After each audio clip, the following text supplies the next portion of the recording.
Mwaramutse kesho nkoze ama video na cyane ku bintu bimeze nka historique. Hari abantu usanga bavuga ngo jewe ngo ibindabizi ngo sandute ngo yakoze kingu yakoze kiriya, ariko tuze problem muri Afrika kusanga ibintu vyinshi mu Burundi tutamenya neza na neza uko vyagenze.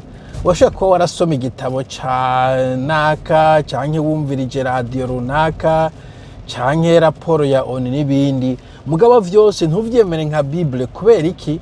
Icambere na mbere coco nuko abarundi ico ndababona ko turi intellectually dishonest. Tuzafise ntuzeye honnêteté malhonnêteté intellectuelle, aho umuntu abazi neza ibintu vyabaye akabesha abibona izuba riva kandi abizi, canke akavuga ko atana kimwe yabonye kandi yarabibonye. Ndagwa nk'akaroro nyene nk'urupfu Rwanda Day, harabuze umuntu numwe yose rukatavuga ati jewe narabonye uko vyagenze. Urumva cyaga ibintu by'amaspekulation. Imagine abantu bose babaye impliqué muga kabura numwe, ariko sindadaye gusa wosubira n'inyuma kuva ku mwami uvuga umuridere wa mbere yatanguye kwicwa, umwami wa gatanu ntare wa gatanu ndizeye nta muntu atubwira ngo yishwe na naka. Urumva donc iyo malhonnêteté intellectuelle ituma tutamenya mu vy'ukuri ibintu vyabaye.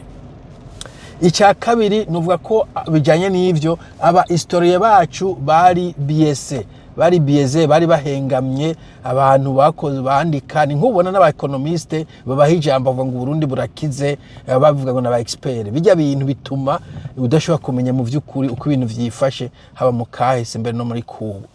Ikindi kubera technology ari ntoyi usanga tudashobora gukora nka forensic nk'akarorero zihagije, abantu badakora autopsy zihagije postmortem, ugasanga mu vy'ukuri hari ibintu batatohoza neza.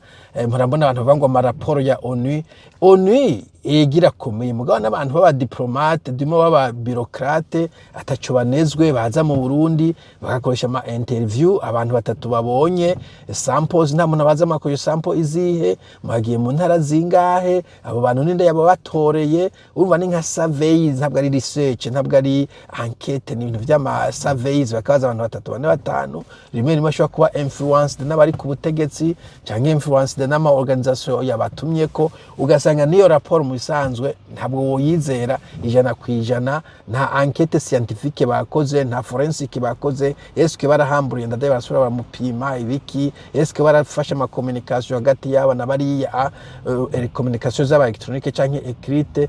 Donc ndikukubwira yuko ivyo vyose ngo amaraporo ama research biragoye kumenya mu vy'ukuri ukuri ko ibintu vyagenze. Niyo mpamvu duspekura. Voilà.